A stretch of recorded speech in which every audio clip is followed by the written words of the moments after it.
Crazy Rocket, now available on PMBet. Kwa hisani kubwa kabisa ya PMBet, karibu katika taarifa zetu za kijamii ambazo pia wakati mwingine zinagusa maisha ya watu na kutoa funzo baada ya kuwasikiliza watu hao. Hiki ni kisa ambacho kinamkuta kijana Tumaini Chiru Mabula, umri wa miaka 36, ambaye alipata kesi ya mauaji na kuwekwa ndani ama jela kwa kipindi cha miaka 9 kisha kurejea tena uraiani. Sasa wakati anajitafuta kimaisha, aliweza kupata msaada kutoka kwa ndugu, jamaa na marafiki, na hii hapa ni historia yake fupi. Naitwa Tumaini Mabula au maarufu jina Tumaini Chiru Mabula, lakini jina la Mabula nafupisha kwa sababu ya kutumia majina mawili. Ila mimi jina langu naitwa Tumaini Chiru Mabula. Mimi nilizaliwa sehemu moja kunaitwa mkoa wa Simiyu, Bariadi huko ambako ni tuseme kanda ya Ziwa, mkoa wa Simiyu. Kwa hiyo kwa mjini hapa nilikuja kutafuta maisha tu. Lakini mwaka 2013 kama unavyojua, baadhi vijana tukishapata mafanikio kwa sehemu tunakuwa na marafiki pia. Nikawa na rafiki yangu mmoja ambaye alinisababishia matatizo yalonipelekea kupata kesi ilonigharimu kukaa gerezani takriban miaka 9, ambapo mimi nilikuja kupata kesi ya mauaji. Yaani rafiki yangu nilimwazima chumba, baada ya kumwazima chumba akaenda na mpenzi wake ndani ya chumba changu, wakapigana ndani ya chumba, mpenzi wake akapoteza maisha. Lakini Mungu alikuja kubariki mwaka 2022 mwezi wa 5, Mungu akabariki nikaja kutoka. Lakini baada ya kutoka hiyo 2022, kuna baadhi ya vyombo vya habari, sijui kama nitaruhusiwa kutaja majina, lakini nadhani naweza kusema tu kuna baadhi ya vyombo vya habari ambavyo viliweza kunifanyia mahojiano. Baada ya kufanyiwa mahojiano na hivyo vyombo, nilipata support baadhi ya Watanzania ambao wako ndani ya nchi na wengine ambao kama hususan watu wako Marekani, Uingereza na sehemu mbalimbali duniani huko ambao ni Watanzania, na wengine tu wasiokuwa Tanzania walinishika mkono kwa sehemu, nikapata msaada mkubwa tu. Lakini changamoto ilikuwa sehemu moja, kwamba nimetoka gerezani na kila kitu kwangu kilikuwa kigeni, kwa sababu miaka 9 ni muda mrefu. Ilikuwa ni kitu kigeni kwangu kila kitu. Kwa mimi kama mimi, hasa kitu ambacho kimekuja kunifanya nizungumze na nyinyi na Watanzania ni kwa sababu ya yale ambao maisha nimekuwa nikiishi, au maisha ambao baada ya mimi kutoka gerezani nimekuwa nikiyaishi. Msaada wa Tanzania ulikuwa na support kubwa sana kwangu. Nilikuwa naweza kufanya kitu na nikafika mbali zaidi, kwa sababu kuna watu walinisaidia mpaka nikapata chumba. Kuna watu walinisaidia nikapata godoro, nikapata na baadhi ya nguo. Lakini bado nilitamani kuwa na maisha yangu yale ya awali. Yaani kwamba niwe na maisha mazuri kama mwanzo, niwe na ghetto zuri lenye kila kitu kama mwanzo. Sasa ikanipeleka kukutana na watu ambao ni marafiki tu nilikutana nao gerezani. Nitakuja kulifafanua baadaye ili pia watu nitawashauri kwa baadaye. Sasa baada ya kupata misaada kimaisha, alijikuta anaingia katika maisha mengine ya uwizi. Nini ambacho kimepelekea kuwa mwizi? Kijana Mabula anaendelea kufunguka. Nikakutana na watu ambao nilikutana nao Segerea huko. Wakaniambia, yani wakati ule sasa zile hela nimeshatumia. Cha kwanza nilikuwa ni mtu ambaye anatumia starehe tu. Yani nilitamani kujua kila kitu kwa sababu muda mrefu nilikuwa sivijui, yani nilikuwa, kwa hiyo vitu vya nje nilikuwa natamani nifanye hiki, niende hapa. Kwa hiyo ile hela ulifikiria hata kuanzisha biashara? Yani nilifikiri kuanza biashara. Lakini biashara ambayo nilikuja kufikiria ni biashara ambayo kwa ile hela ni nyingi, alafu biashara nilofikiria mimi ndogo, na baadhi ya hela nyingi nilitumia kwenye starehe. Kwa hiyo nikajikuta hela imekata, ndio naanza kufikiria biashara. Na biashara ambayo nilikuja kuifikiria ni biashara ya kuuza matunda. Nikaanza kweli kuuza matunda, lakini nikala hasara. Nikaanza tena kuuza genge, nikala hasara. Kodi pale nilipokuwa naishi ikaisha, kwa sababu nilikuwa nakaa wakati ule Mbezi ya Msigani, Mbezi ya Kimara. Kodi ikaisha. Nikakutana na marafiki hasa, au marafiki wakaniambia wakati huo sasa, ambao ulitoka nao, ambao nilikutana nao gerezani, lakini hatukutoka pamoja, ila tulikutana nje tu. Okay. Kwa hiyo baada ya kukutana nao, kitu kilichofanyika ni kwamba wakaanza kuniambia kuna kazi wanaweza wakanifundisha. Kwamba mimi sifai kabisa kuuza karanga, kwa sababu wakati ule imefikia hatua sasa mimi natembeza karanga. Wakaniambia kazi kama hiyo wewe sio wa kufanya hivyo. Wewe mbona mwanzo gerezani ulikuwa unatuambia una maisha?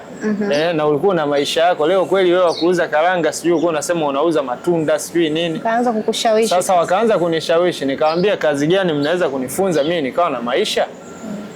Wakaniambia kazi ya kukufundisha sisi tunayo, hilo utaijua mbele ya safari.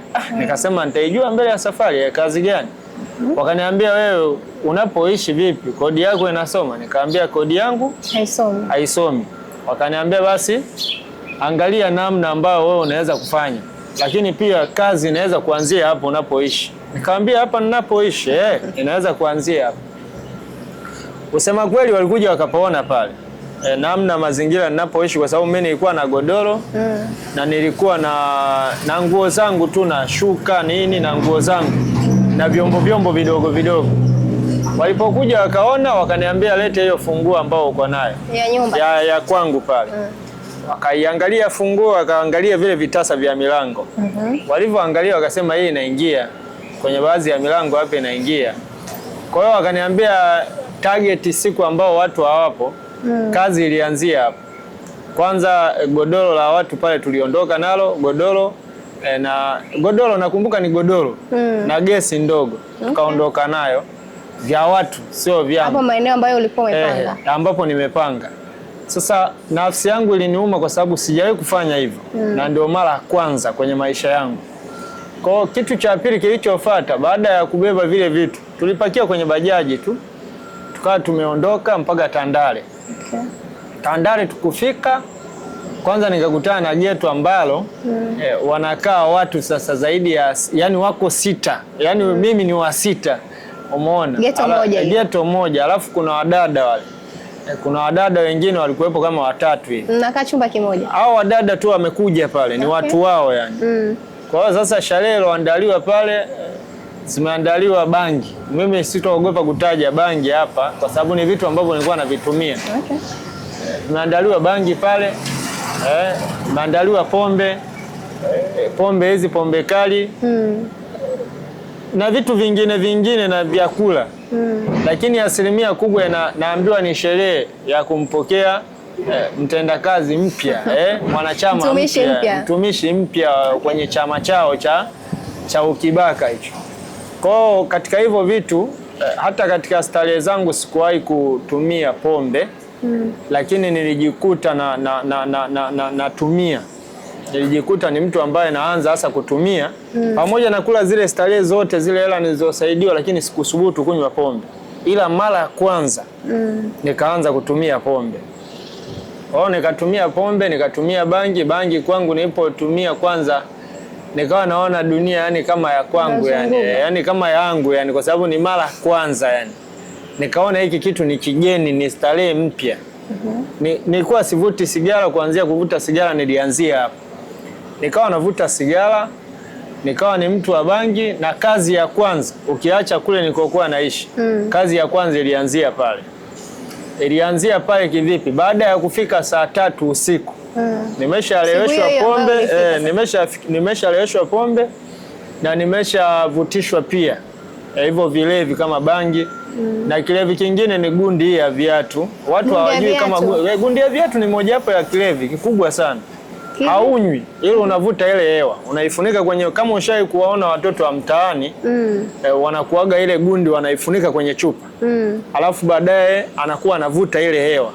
Kwa hiyo akivuta ile hewa inampa yeye kilevi cha yeye yani unakuwa unalewa. Anapata steam kabisa yani, kama mtu ambaye katumia madawa kulevya au bangi vile vile. Inakuwa hivi. Kwa hiyo nikatumia hivyo vitu. Nikaambiwa natakiwa uchukue simu ya yule mtu pale. Mtu simjui from nowhere, simfahamu, anapita tu. Naambiwa nichukue simu. Usema kweli naambiwa usitetemeke, kwani si ushatumia vitu, unachoogopa nini? Nilienda yule dada, alikuwa ni mdada.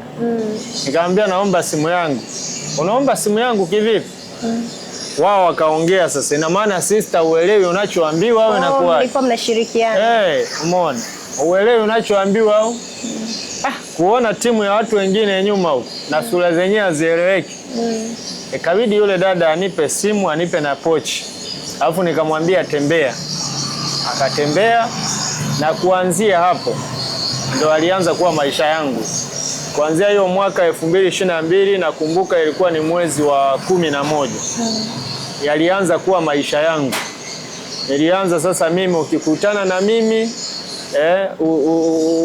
mchana sionekani ovyo, lakini usiku naonekana. Yakawa ni maisha yangu. Na pia yalikuwa ni maisha ambayo kwamba hata mchana nikionekana naonekana kwa sababu maalum. Mnaweza mkawa mko smart kabisa. Mkaenda sehemu, lakini sehemu mnapoenda ujue kuna tukio. Lazima mtu aumie hiyo sehemu, lazima mtu aibiwe hiyo sehemu. Kwa hiyo wizi wenu ulikuwa wa mchana na usiku.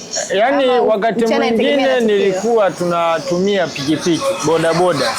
Kwa hiyo tulikuwa tunatumia baadhi ya sehemu ya vitu kama hivyo, tulikuwa tunatumia. Yaani kuhusu kwenye wizi. Kama naweza kusema kama vishandu. Kishandu nadhani neno kishandu unalifahamu sio geni. Yaani mnapita mnaangalia foleni, actually inaelekea labda kama kutoka Posta kuja Bunju, Tegeta ni sehemu ambayo ina foleni. Kwa hiyo mna target kwamba hapa ukishakuwa na foleni, sisi tunapita pale katikati. Watafungua tu madirisha kwenye daladala kwa sababu ya joto. Si wako wengi? Okay. Wapo watakaojichanganya kuongea na simu. Wapo watakao. Kwa mtu anaongea na simu yake anakuja kushangaa simu imeenda. Jamani simu hasa atatupata wapi? Ashuke kwenye daladala. Aanze kutufukuzia. Sisi tushaondoka. Sasa ilikuwa ni maisha yako hivi. Yaani nikisema hivyo tayari ushaelewa kwamba ni mtu ambaye niko mwenyewe kama mimi. Naishi kama unavyoniona.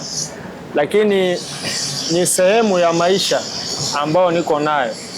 Na pia hizi tabia ambazo nilizoanza ilikuwa vigumu sana kunipokea mtu yoyote. Ilikuwa vigumu kwa sababu mimi nilikuwa nikikaa hata na wewe. Na point ni kitu gani uko nacho. Ujue kabisa ukinikaribisha tu, nikatengeneza ukaribu na wewe umeumia. Ilikuwa iko hivyo. Lakini nimeishi hivyo kwa wakati wote, nimeishi hayo maisha kwa muda wote. Lakini ndani yake ni majuto. Cha kwanza ni kunusurika kufa mara kadhaa. Sio mara moja kunusurika kufa. Asa nikisema mara 20 mara 30 ni kidogo. Ni mara nyingi. Ndani ya hii miaka mitatu ambao nimeishi hivyo, ni muda ambao nimeishi kwenye uhalifu mkubwa. Japo sikushika silaha kama bunduki kama nini, lakini kushika sime hivi visu hivi, bisibisi, nimeishi navyo.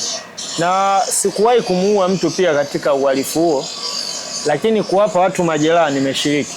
Yaani mtu ili sasa amekataa kutoa mali yake, ni lazima nimjeruhi kidogo. Mtu mmoja tu ambaye mimi kwenye wizi wangu ama mambo yangu ya kazi hizo nilipokuwa nikifanya, ambaye nilimsamehe kabisa, hata mali yake nilimwacha naye. Nyinyi wadada huwa mna kawaida moja, huwa mnatembea na pochi zenu alafu ndani unaweka Biblia. Ndio. Sasa watu hao nilikuwa nikikuta kama na kitu kama hicho, nilikuwa namsamehe kabisa. Nawaambia nenda. Yeye mwenyewe anashangaa, japo makofi kashakula, lakini anashangaa mbona kaniacha? Alikuwa ametumwa tu anipige au inakuwaje? Nilikuwa hivyo. Lakini ni maisha ambayo pia yana majuto makubwa sana. Kwa sababu kwanza unakuwa hauna uhuru pia kijamii. Yaani mimi ni mtu ambaye nilikuwa siko kama hivi ambavyo tunazungumza na wewe au naongea na Watanzania, nilikuwa siko hivi. Mazingira ambao nilikuwa naishi, kama mimi nilikuwa nakaa uwanja wa ofisi Tandale. Nilikuwa nakaa uwanja wa ofisi Tandale na ndio ilikuwa sehemu zangu. Uwanja wa ofisi hata wewe tukienda na wewe sasa hivi. Hata nikakwambia tuongozane mimi na wewe sasa hivi, nikakwambia twende tu. Hata kama nimevaa hivi, pamoja nimenyoa manywele nilokuwa nao, lakini hakuna mtu atakaye kukaba ukiwa na mimi. Unaweza ukashangaa mimi nilikuwa kibaka, nilikuwa nakaba. Kwa nini sina kovu? Unajiuliza hilo swali pia. Kwa sababu mimi Wale wenzangu kwao nilikuwa ni kama moto. Nilikuwa natumia AKA ambao unaitwa master. Umeona? Master ni mtu ambaye mimi, wewe si kibaka au wewe umeibiwa simu, mfano kama labda brother hapo au ameibiwa simu yake, aje aniambie mimi, akanipa labda 20,000 30,000 kwamba anaitaka apate simu yake. Mimi namwambia subiri, una uhakika nipe kabisa hela yangu. Mimi nikienda namuuliza tu yeye huyu kwamba alokuchukulia simu au wewe na kuuliza kwamba yukoje, yuko hivi, nakwambia subiri dakika 5. Unakosha mjua. Wewe tulia hapo. Mimi najua kwa sababu nilikuwa najua kwamba ni mtu gani na mtu gani ambao wana tabia za kuchukua simu, anavaaje na nini najua. Kuna kitu kimoja kinaitwa minanda, kama ushaisikia mnanda. Hapana. Mnanda nafikiri watu wengi wanaoishi Dar es Salaam wanaelewa nini maana ya mnanda. Mnanda ni mziki fulani hivi wa asili. Ni mziki wa asili. Lakini ule mziki unakuwa mnanda, unatokana jina mnanda kwa sababu kuna kinanda pia pale. Umeona? Na pia kuna ngoma zipo pale. Lakini katika ule mnanda kuna kusanyika vijana ambao ni wa mitaa tofauti, ambao ni wauni. Wengine watatoka Tabata, wengine Kigogo, wengine Buguruni, wengine wapi, wanakutana labda Manzese pale, wengine kama Mwananyamala wapi wanakutana pale, wengine Kinondoni shamba huko, sehemu za wauni. Kama ni shule. Wanakutana pale. Ile inakuwa ni mziki ambao wameuandaa wao. Okay.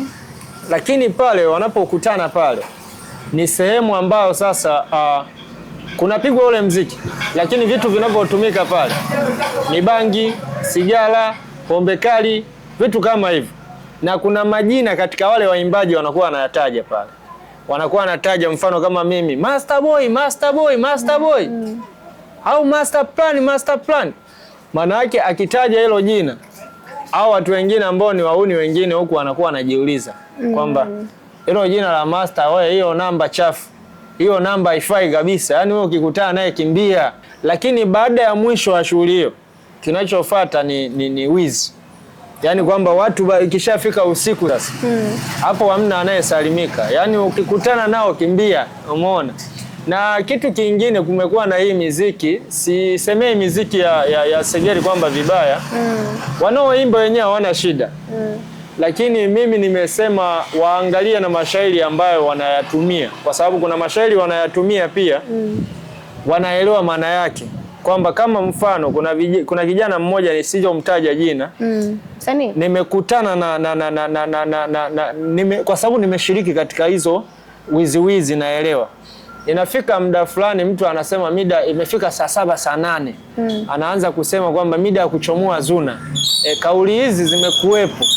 Sasa hiyo mida ya kuchomoa zuna ueleweki pale umeibiwa. Yaani ueleweki tu, usomeki, umeibiwa. Kwa sababu mida ya kuchomoa zuna ni watu wanatoa kama ana kisu, kama ni nini. Sasa wewe kwenye ule mziki, unahisi tu ni kama usijipendekeze kwamba unacheza katikati, alafu ukaenda pembeni. Umeisha. Mida ya kuchomoa zuna ni mida watu wanaibiwa. Sasa hao wanaoimba wenyewe wanaposema hivyo wanakuwa wanaelewa maana yake. Kwa sababu wanaoamuru sasa wale wauni wafanye ule ubaya. Lakini pia ni sehemu ya maisha ambayo ni yana majuto makubwa sana ndani yake. Mfano kama mimi leo hii mpaka nadiriki kuongea na Watanzania kukiri yale ambao nimeyafanya. Ni maana yake naishi kwa maumivu makubwa na majuto makubwa, kwa sababu mpaka leo Tumaini Mabula mimi kulitafuta kanisa pasipo kulazimishwa na mtu, pasipo kuambiwa na mtu kwamba nenda kanisani. Mimi mwenyewe kwa ridhaa yangu, nikawa najiuliza sasa mimi, na inafikiri watu wengine washaenda kuniripoti polisi. Kuna kijana alishakaaga gerezani huko na hivi. Pengine hawakueleweka. Lakini ilikuwa ni uhalisia kwamba nilikuwa nawaibia kweli. Na wengine waliniamini, mtu anakuangalia, huyu ashakaaga, nishamuona kwenye mtandao fulani, kwenye TV fulani anaoneshwa ni mtu alitoka gerezani na nini, lakini akijisahau nimemuibia. Nilikuwa naishi hivyo. Sasa ni maisha ambayo leo hivi nimelitafuta kanisa kwa sababu naishi kwa maumivu. Pia naishi nikiwa sina furaha. Lakini Mabula alienda kwa kiongozi wa kidini ili aweze kubadilishwa maisha yake. Lakini jamii ambayo ilikuwa ikimkumbuka kwa matukio hayo ya wizi haikumwamini.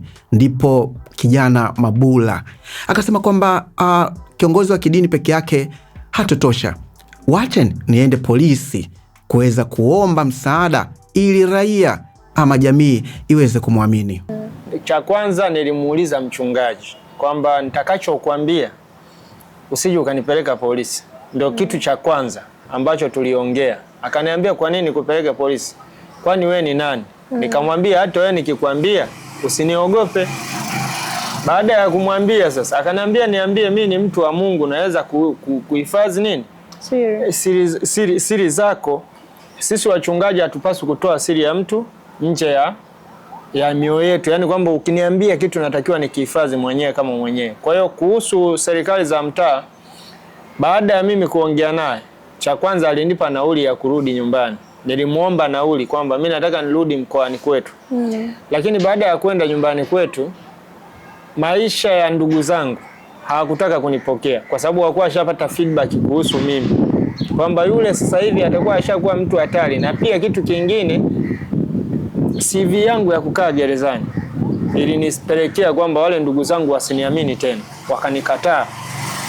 Kwa hiyo nikataa kwao, ikanibidi sasa nirudi Dar es Salaam kwa hasira kwamba nikirudi Dar nitakuwa zaidi ya vile nilivyokuwa.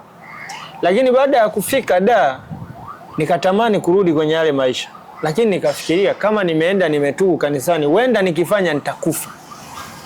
Nimenusurika kuchomwa na watu mara nyingi, nimenusurika kukamatwa na watu, kupigwa. Halafu unakuta mdada kama wewe anajichanganya maelezo yake, kwa sababu mtu kujieleza mbele ya watu wengi na yenyewe ni changamoto. Sasa anatamani aeleze kwamba huyu kanichukulia simu yangu, mimi na change pale pale nasema bana sikiliza, huyu sio kwamba nimemuibia wala nini. Huyu ni mwanamke wangu, tumegombana ndio maana niitia mwizi. Umeona bana? Kumbe hanijui, hanifahamu. Sasa umeniuliza kuhusu serikali za mtaa na polisi. Baada ya mchungaji kurudi mara pili, vile alivyonipa nauli, nikaenda. Nilivyorudi mara pili, nikamfuata, nikamwambia pastor, sihitaji unipe pesa wala nini. Cha kwanza nahitaji uniombee. Kitu kingine, natamani unisaidie jambo moja tu. Nipate mahali pa kukaa.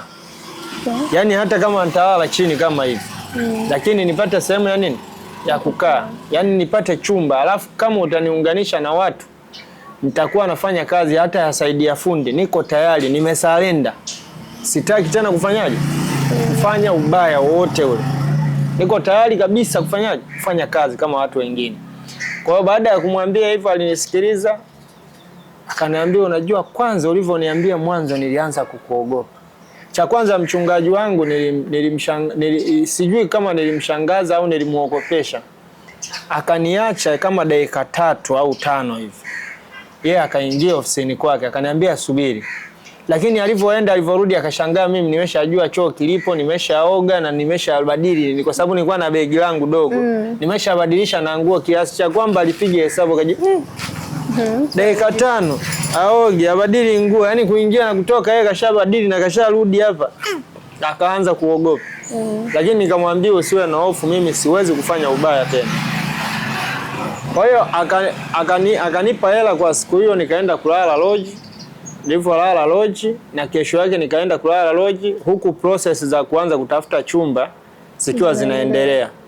Kwa hiyo baada ya hapo akanipangishia chumba, lakini kabla ya kunipangishia chumba aliniambia na ashalipia chumba na mkataba upo kabisa na ninao umeandikwa jina langu. Na kama mkitaka kuona nitawaonesha. Lakini baada ya hapo akaniambia sasa kwamba mimi ni mchungaji, wewe ni binadamu. Kuna leo na kesho. Unaweza ukalala, ukaamka umekufa. Nitakupeleka wapi? Na ndugu zako kama hivyo unadai washakukataa, nitafanyaje? Kwa hiyo baada ya hapo sasa mchungaji akawa ameagiza mtu akanipeleka serikali za mtaa. Kaenda serikali za mtaa, tukazungumza na mwenyekiti akaniandikisha kwenye daftari la wananchi wa maeneo haya. Na pia akaniuliza maswali. Baada ya kukaa sana nikaona swala la serikali za mtaa kwangu sio rafiki, kwa sababu ni rafiki lakini pia lina nguvu, lakini halina nguvu sana kwa wale niliowafanyia ubaya. Ni kweli. Kilichofuata ni kwamba nikawa nakutana na watu sasa. Umeona? Kuna biashara fulani ilianza, biashara ya niko Kariakoo kule sasa hivi natembeza maji na pia sasa hivi niko kwenye mchakato kidogo, nitaanza ka biashara hata kuuza chakula, kwa sababu biashara ya chakula naona inalipa. Sitaki kufanya biashara ya kuuza pombe, bia au chochote. Nataka tu niwe invest kwenye vitu ambavyo vitu halali ambavyo ni vizuri hata kijamii. Kwa hiyo baada ya hapo akaniwezesha mtaji, nikaanza kufanya biashara ya kuuza maji Kariakoo. Shida ikaja sasa, kila nikikutana nao ambao nimewafanyia ubaya, nimeshanyua zile dread, nimejiweka sawa. Pia hata mavazi hayo unavyoona nimebadilika, nilikuwa sivaa hivi, nilikuwa na nguo za kiuniuni tu. Lakini bado shida ilikuwepo. Nikikutana nao wao wengine wanasema wananipeleka polisi. Mtu mnafika mbele anasema mimi sikupeleki polisi. Anaamua kuchukua simu, labda kama unakaa simu anachukua hela zote ulizokuwa nazo. Sasa nikaona kwamba nitakuwa nafanya kazi ya kutwanga maji kwenye kinu. Yaani kwamba kumuelezea mtu kwamba si. Yaani unamwambia mtu akuelewe, anasema hata nikikupeleka polisi hata kama ikiweje, kwa sababu wakati ule nilikuwa sijakili polisi. Na situation nyingine nilikuwa naogopa polisi. Nilikuwa nasema sasa nikienda polisi mimi nishakuwa mwizi itakuwaje? Lakini kuna jambo moja nikakumbuka kwamba polisi wao hawana tatizo na mtu anaojisalimisha kwa kukiri dhambi zake mbele yao. Kama nimekiri kanisani, kwani polisi niogope vipi? Sinataka kuwa raia mwema, sinataka niishi kwa amani. Nikasema mimi nataka niende polisi. Kamshirikisha mchungaji, nikamwambia baba, mimi hata mtaji ulionipa nakula hasara. Kwa nini mwanangu? Kwa sababu nikamwambia kila ninachokipata nakutana na wale watu wananyang'anya, narudi tena yani nakuwa sina kitu. Ndio. Sasa hiyo inakuaje sasa? Nikamwambia ili niwe na amani zaidi, tunaweza kwenda polisi.